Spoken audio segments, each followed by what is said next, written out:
Welcome to my house. Welcome to the Structure Talk podcast, a production of Structure Tech Home Inspections. My name is Reuben Saltzman. I'm your host, alongside building science geek Tessa Murray.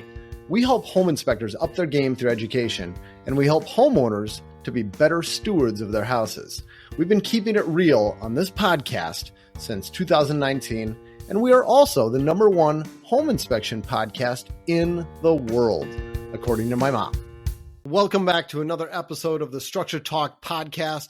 Tessa, we have had a string of guests. Oh my goodness. We've had it feels like about a dozen guests in a row. It's about time we just got back to the two of us. How you doing? Good. It's been really fun. We've been on a roll with all these guests, and I've really enjoyed it. I don't know about you, but I think some of these last few episodes we recorded with some of these experts around the country have been some of my favorite episodes so far. Yeah. But I'm happy to be here looking at you, your lovely face, Reuben. It's good to see you. Back at you, Tess. And I'm excited to dive in. What's the topic that we're going to talk about today? Well, today we're kind of going along with the blog, the Structure Tech blog, and what I've been writing about recently, did a couple of them on garage door openers and garage door opener safety and what we look at as home inspectors. Now, we could have talked about garage doors in general, but man, it's a huge topic. So we're just focusing on garage door openers and everything related to that, inspecting them, emergency releases, all that fun stuff. That's the topic today. The average person would be like, how do you make an entire podcast about garage door openers? But for our listeners, we like to go deep and get pretty technical on certain subjects. And so this is all for you people. Reuben has done the research. He's got the information. He's got the resources. So get ready, buckle up. We're going to dive into garage door openers for the next, 30 minutes? Maybe. 10 minutes. 10 minutes and we'll call it a show. But if we go over, that's okay too. Might not be the longest episode. We don't want to kill our listeners with boredom. Yes. Okay. Yeah. Let's do it. Let's dive into it. So garage door openers are covered by home inspection standards of practice. There's stuff we need to do, but really our standard of practice is not specific, whether you're following InterNACHI or ASHI or some local state standard. There's not a lot of specifics on what we're supposed to do as home inspectors. They kind of leave it up to us to decide what we want to do to inspect them. So I figured we just talk about what we at Structure Tech do. And this is not what all home inspectors must do or necessarily should do, but I'll talk about what we do and some of our history and what has got us to this point, why we've made the decisions we've made, and how we inspect them. We've learned the hard way sometimes, haven't we? Oh, we sure have many, many times. Sometimes it takes us 10 times to learn the hard way, but we eventually get there. Are you talking about me specifically? No, I'm talking about all of us. True statement. Garage doors. True statement. These painful stories might come out during this podcast. We'll see. They're fun stories. Yeah, definitely. Fun now. Fun now. Yeah. Not at the moment, though. At the moment, they were painful. Yeah. So walk us through the Structure Tech kind of standard of practice for inspecting a garage door opener, I should say. Okay. Well, there's a few things we look at for safety. We're not doing a comprehensive inspection of a garage door opener. There is a standard. It's the door access. I don't even remember what the acronym is. It's DASMA. Door and Access Systems Manufacturers Association International, DASMA. I just so happen to have that pulled up on my other monitor for anyone that's wondering. That is not memorized. Yes. Okay. Good job. Well, you could have taken credit for it. So they have a fantastic standard for inspecting garage doors and garage door openers. It is a huge checklist. I added up all the bullet points that they want you to look at. It's a 35-point checklist. And they break it down into numbers. I think it's like 17 or 18 numbers, but a bunch of those numbers have several different subpoints. So there's a bunch of stuff that they say should be included in a professional garage door inspection. They talk about looking for warning labels at the springs and warning labels at the panels. I mean, all these nitpicky things that as a home inspector, we would never be digging into. I mean, could you imagine how long our reports would be if we started saying you need a warning label at the spring? I mean, come on, right? No, I mean, we No. already have, we have hundreds of data points that we're collecting and looking at going through the inspection. And to add another 5 pages of 36 points is just, we'd be there forever. Yeah. Yeah. Too much. But Not I reasonable. think some of the most important stuff we look at, number one, is the location of the button, the wall button, whatever controls your overhead garage door opener. You want to make sure that it's mounted out of the reach of little kids. And the standard, all of the garage door opener manufacturers all have the same standard. They all follow these same rules. They all come with a label, a warning label. It's supposed to go on the wall right by the button, telling you how high it's supposed to be installed. And the magic number there is at least 5 feet. Yep. Tessa's holding her hand up to indicate 5. You know that number from your inspecting days. Burned in my brain. Yep. And, you know, the current standard says 5 feet above a walking surface.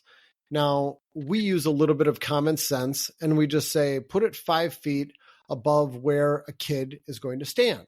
So if there's a door threshold, we want to see it installed 5 feet above the door threshold, not 5 feet above the garage floor, because any intelligent kid is going to walk up the door threshold and then reach up and hit the button if they want to operate it. So no little kids operating the door. If this is wrong, it's not a big deal to fix it. I mean, those things are mounted with tiny little screws. You simply lift it up, you put some screws in a different location, you refasten it to the wall, boom, you're done. Piece of cake, right? Well, I've never done it personally, but when you say a job is easy and it takes 30 seconds, that means it might take me several hours and tools I don't have. Stop it. Stop. No, maybe 5 minutes if you really don't know what you're doing. It's a pretty simple job. Okay, that's good. So I was not expecting you to start with the wall button, but I guess, yes, that is one piece that is important and safety related. So good to highlight that. Okay. What's another crucial aspect of a garage door opener that a home inspector should look for? We're looking at the electrical connection. You want to make sure that it's plugged directly into its own outlet, not plugged into an extension cord. All of the manufacturers have that in their installation instructions. And anytime you have something permanently installed, it should not be plugged into an extension cord. Extension cords are just one more point of failure. Now, how serious of an issue is this really? Probably not. I don't think there's a lot of fires that end up happening because you have a garage door opener plugged into an extension cord, but it's just one more thing that can go wrong. And it is a very black and white thing. Needs to be installed directly into its own outlet. So when we see an extension cord, our suggestion is to get an electrician to install an outlet for it, have it plugged directly into an outlet. You've seen it dozens of times, right? I was gonna say, it seems like a really old garage that only has a couple outlets installed, or maybe one outlet, and so they've installed a garage door later and they have to run an extension cord to get to that outlet. Or it's a brand new construction house and it's got a really tall ceiling in the garage, and your standard manufacturer, garage door opener cord is not tall enough to reach all the way up to the outlet at the ceiling. So then they've used, an extension cord. Yeah. Yep. I've seen that too. So we always call that out when we see it. Another one, this is probably the one that everybody thinks of right away when they think about overhead garage door opener safety, is the auto reverse sensors, right? Okay. Yeah. The little electric eyes at the bottom on either side of the door, right? Yep. We want to make sure that those are installed and that they're installed at the right height. The right height is within 6 inches of the floor, no higher. And why is that, Reuben? Can you explain? Why, yes. I used to tell people it's so if you have a little kid or a little pet or something laying on the ground, it's not going to crush them. Turns out that was just nonsense. That's how it was explained to me, and it's not true. In reality, it's because you've got this lever action with the garage door opener, and as it's getting to the point where the door is almost closed, it exerts tremendously more downward pressure during the last 6 inches of travel. And that's the part that we're super concerned about. You don't have a ton of pressure being exerted when it's up in the air, but down at the very end of the travel, a lot more pressure there. So that's why you need sensors at the last 6 inches. And it's okay if they're installed closer than 6 inches, but sometimes you'll see them a foot above the ground, 2 feet above the ground, or even worse. We've seen this dozens of times where people just take the sensors, they point them at each other, they duct tape them together, and then they put them up at the ceiling, and they don't even bother with them.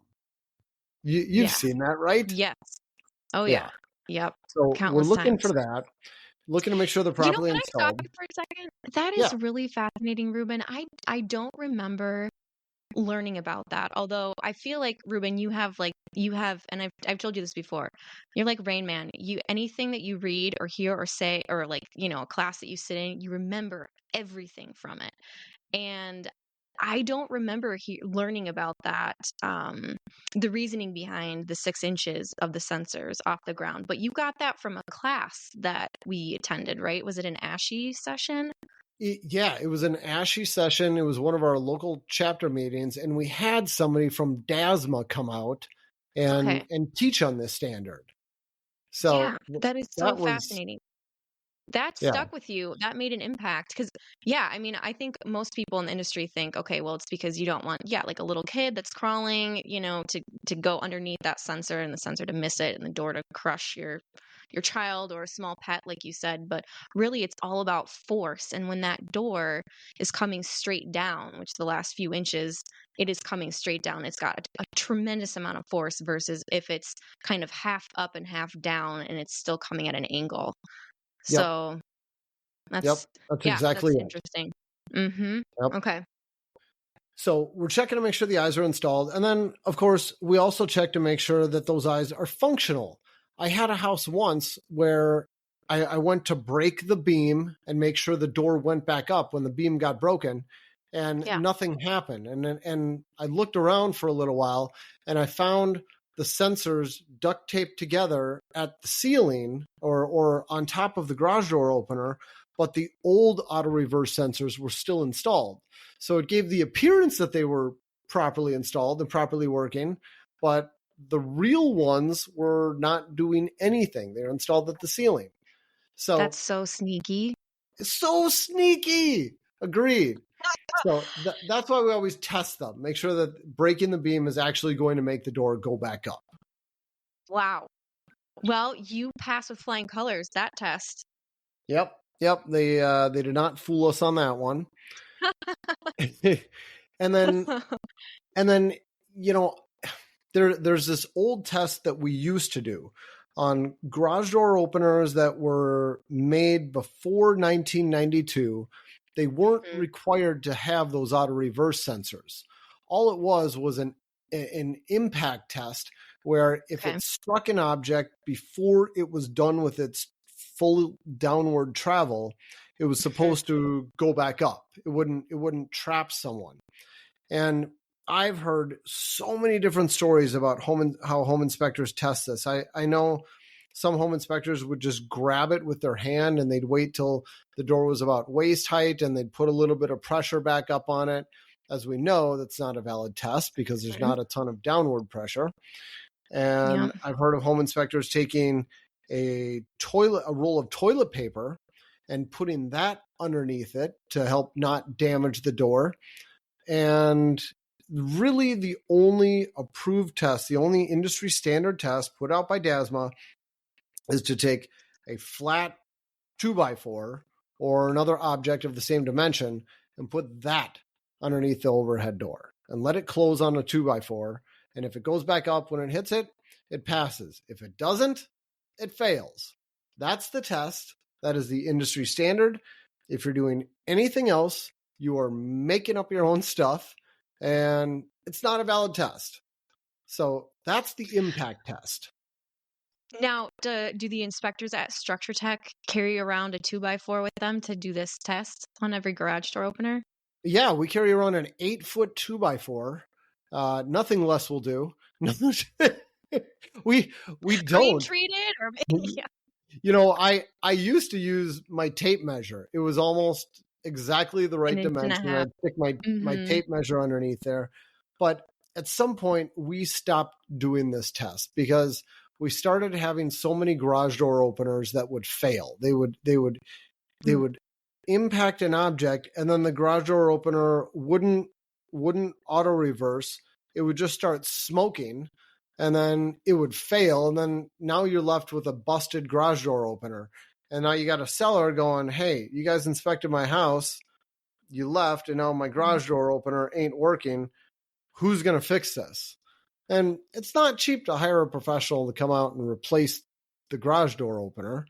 And we're No. stuck basically giving away our inspection fee to replace garage door openers. And we started realizing, look, these things are dinosaurs. If it doesn't have the auto reverse sensors, it was made before 1992. Average life of a opener is going to be around 20 years or so. And at this point, they're well over 30 years old. So we just started making a decision. If we find a garage door opener that predates the safety sensor, we recommend replacement of it. Install a new one, one that has auto reverse sensors, and just be done with it. And it's not the end of the world to replace it. It's already at the end of its service life. What do you think about that, Tess? It makes a lot of sense. I mean, how many times did you get burned by that test? Did you burn up garage door openers that failed? You know, throughout my home inspection career, probably happened about a dozen times. Not me personally. I don't think it has ever happened to me personally. I've just got very good luck in that department. Yeah. But we've had it happen to other People on the people, team. or we've had fragile fiberglass garage doors break. We've had them crack when they impact an object. So Oh my that's gosh. frustrating too.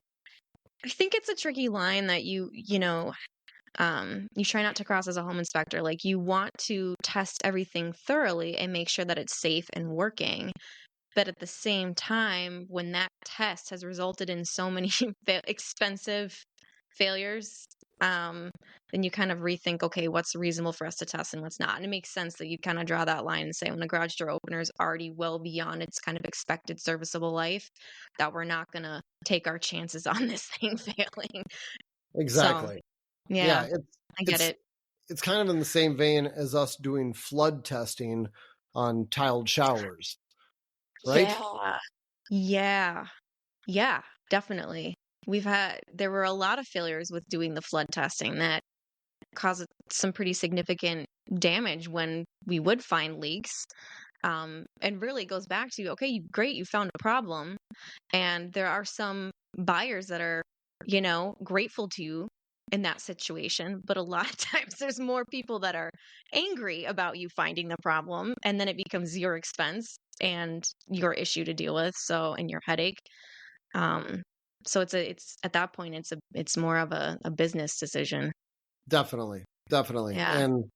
And I think the hazard, the potential for a hazard on a garage door opener with auto reverse sensors, the chances of somebody getting trapped, I've never heard of it happening.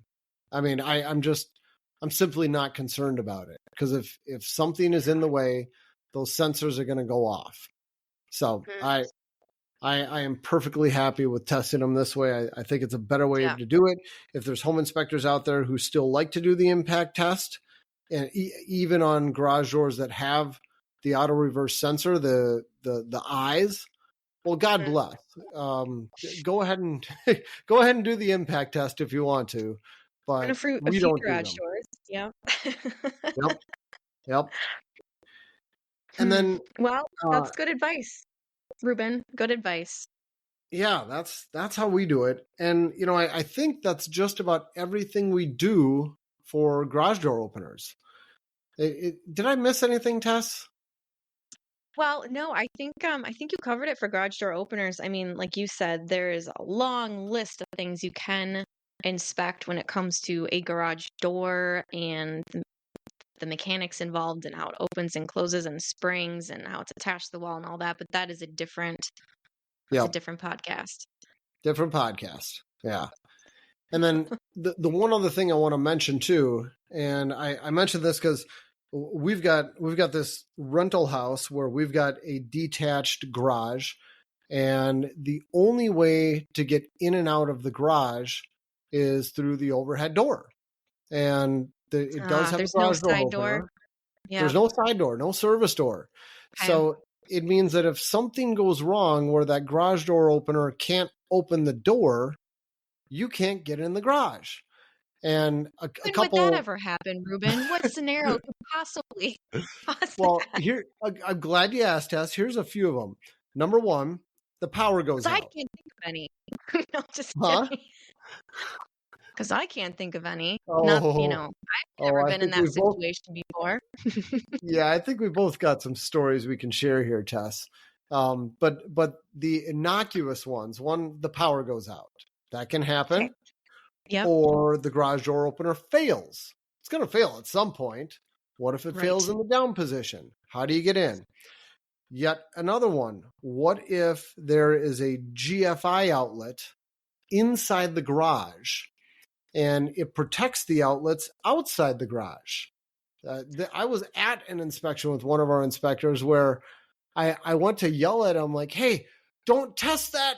And like as I'm saying it, he tested the outside outlet and it tripped a GFI inside the garage and there was no Yep. way to get in. So that's really You're frustrating. having a little Or PTSD as you describe that story, Reuben. yeah. No, did that happen to you? Yes, it did. Yes, all of the Okay. exterior outlets on the house were on the same circuit as the GFCI outlet in the garage. And so when I was testing the exterior outlets, I hit the little test button on my outlet tester, which I've learned now, if there's a button on the outlet, use that test button instead and just trip that Yes. outlet. But not all exterior outlets have a test button on them. They could be No. just on the same circuit as another GFCI that's upstream or something. So I can't remember the specifics of this house, but I was testing the exterior outlets and tripped it, of course. And then I get to the garage and there's no way I can get in. There's no service door, there's no windows, and there's no power. And Yeah. then I called you, didn't I? You called me In and a I sent you a YouTube video and you broke into that garage. I have to say I was impressed with my skills, and I appreciated your quick action and response to my situation. And I never would have thought that all it took was a couple minutes and a coat hanger to get in, but That's all it took. I did. Yeah. Yeah. And if you want to see what we're talking about, I suppose you could go on YouTube and you could type in a search like how to break into an overhead garage door. You can figure that out on your own, but it involves a coat hanger and fishing it up to the emergency release. You can kind of connect the dots. And it's not as tough as you might think. It's pretty easy to bust into a garage that way. I But can't believe I had a metal coat hanger in my car, by the way, too. I Let's can't just say, either. hey, if you're a home inspector and you don't have a metal coat hanger, maybe you should add it to your Yep. toolbox. Yeah. Mm-hmm. Good thing to carry in your car. But I've had that happen to me where I've tripped the GFI. I've personally done that one. Another time, I would always get in the habit of taking the garage door opener and I would clip it onto my tool belt so I got it with me when the time comes. And at Yep. some point in the yard, it fell off of my tool belt. I should have put it inside a pouch or something like that. I lost the remote and there was no way to get in. So I had to come back on another day when I had the right tools and I busted in, and then I had to buy them new remotes and I had to get them all programmed and all that. I think I Oh came my back and I did it gosh. the next day. Oh my, It's I never embarrassing. heard You that feel so story. stupid. Yep. Gosh, well, I mean, but it happens, and until you make that mistake and you live out the consequences, you don't realize, you know, what could Yeah. result from that. But that's a helpful story for anyone that's out there and is getting into this business and hasn't made these mistakes yet. Learn from ours. Learn from ours, please. And our advice when we come across a garage that has no way to get in other than the overhead door is to install an emergency release kit. And it's a Yes. simple little device. They cost about $10. You can get them on Amazon. And it's basically a little lock. You stick a key in and you turn this lock, and the whole lock guts come out. And it's attached to a cable, and the cable attaches to the emergency release on your overhead door. So you just stick your key in, you turn it, you give the cable a yank, and you've now disengaged your overhead door from the garage door opener, and now you can lift your door up. So if you have a detached garage with no other way to get in, I think it's really important to have one of these installed so you don't get locked out of your garage. Because I mean, there's some garages where it's pretty challenging to break in using the method we just described. We've Yeah. gotten lucky on everyone we've been to, but Yeah. there could be a It's not always the situation where case. we can't. Yeah. Yep. Yeah. Yep. Well, and you just created a video blog about how to install one of these emergency release kits, didn't you? I did. I had to replace mine because I didn't have any keys for it, and so I went through the whole process step by step. And how long was the video? Even with me describing stuff, it was like 5 minutes, wasn't it? I wouldn't doubt it. I can't remember. I mean, you did it very quickly and efficiently. Of course, you're Reuben Oh, Saltzman. well, I may have edited You a could have little done it bit there, but blindfolded, Reuben. yeah, I don't know about all that, but it's pretty simple. It's attaching a couple screws, attaching the cable to the emergency release, and you're done. Yeah. So that's a recommendation that we put in our home inspection reports when we come across these. I think it's a good thing to have. Yeah. And I know that there's some people who say, well, I don't want people breaking into my garage this easily. And there's something you can do with your emergency release. You can zip tie your emergency release up along the track, or you can zip tie it to the operator arm to make it so it's really tough to catch it with a coat hanger. But I don't know. I guess I'm just not paranoid, and I'm not super worried about people trying to break into my garage that way. And if I'm at night, when we lock up our house, we lock the deadbolt on our service door or on the door from our house to our garage too. So Yeah. I don't know. I'm not super concerned about it. Well, to me, it's like it's one of those things where if a criminal, if no one's ever had to break into a garage before, then they have no idea how easy it actually is. It's like it's kind of crazy when you think about it. A lot of houses have their exterior or have their like main electrical shut off on the outside of their house. But how Yep. many people go around and actually like create mischief or cause mischief by like just killing the power to to a house? You know, it doesn't really happen that often. So it's same thing with the garage. It's like you're not making it any easier for people to break in your garage if you install these emergency release kits. No. And I don't think anyone's going to go around with a coat hanger trying to break into your garage if, and unless they've listened to our podcast and now, now we've armed them. Yeah, Hopefully, we don't have any criminals I don't listening think to our our listeners. talk. Yeah. I don't think we got a lot of house thieves listening to this podcast. Probably not. Probably not. So I think we're safe. Yep. All right. Well, I think we covered everything. Were there any other stories we were going to tell about overhead garage doors? I can't remember. Was that it? I think we've covered that. Yeah, I think there's anything else to add. I know we've got some other inspectors on our team who have their own stories of getting into garages that are painful and embarrassing, but we'll let them save that for their clients or maybe have them be a guest on another show. We can revisit that later. That sounds good. All right. Well, I think we'll call that a show. This is fun. Good to see you again, Tessa. Little one-on-one action here. And Thanks for your great research, Reuben, in this field, and for digging up all these things like the DASMA technical data sheet and sharing that with people, and giving them your, professional opinion on what you test and what you don't through years of experience. It's just really, I think it's super helpful in this industry to have someone that can share all of this information to hopefully, help educate our industry and make us all better doing what we do. So thank you. well, thanks, Tess, and thanks for sharing your experiences. Sure appreciate it. All right. You're welcome.